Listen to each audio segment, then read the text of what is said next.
นังเสาเนาะมื้อนี้เนาะได้ปลาหน่อย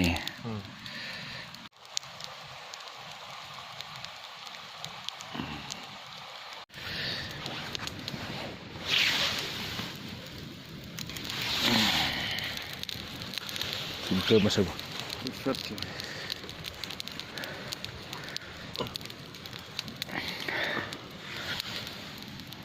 สีเกลือหาดกอกมาเนี่ย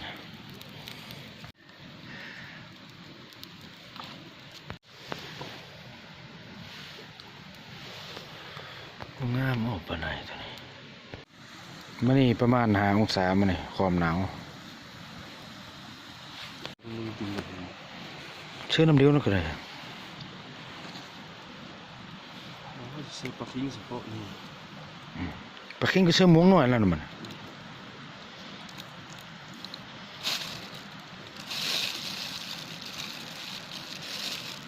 ปลาเค็งสิ